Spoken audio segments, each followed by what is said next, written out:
You talk about a hot topic on the 50,000 watt front porch. We had one this morning. The phones exploded. The email inbox exploded. Amazing.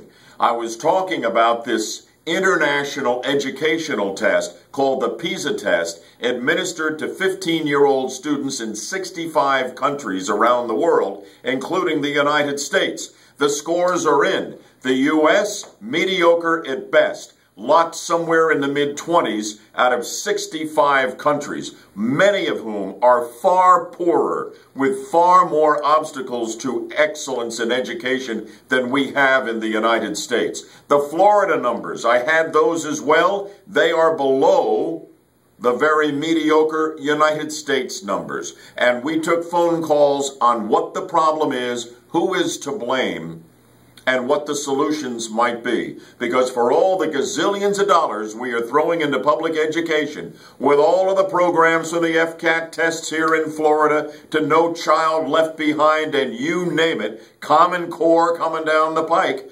obviously it is not leading us to academic excellence, which is what we're going to need to maintain our leadership in the 21st century as a nation. This is a critically important problem. A couple of things that came out of the input I had from the smartest audience in talk radio are things I really fervently believe in my heart. But what came out is that there's a cultural problem in the United States. This is going to make this a very difficult fix, because in a lot of other countries far poorer than we are, they don't have the resources to throw in education.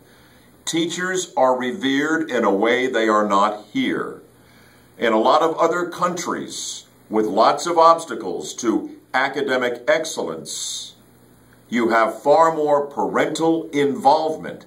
Education is valued within the family, and parents emphasize that, and kids bring that demeanor into the schools in a way they do not in American schools. And it makes an enormous difference.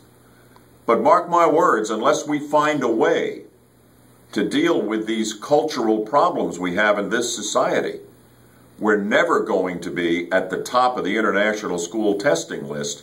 And unless we are, American mediocrity will follow quickly in the heels of academic mediocrity. And that's why these test scores today were so disturbing. Thanks for all the calls. Thanks for all the emails. Join me for the next edition of Bud Hedinger Live right here on FM 104.5, AM 540 WFLA. I'll look for you then.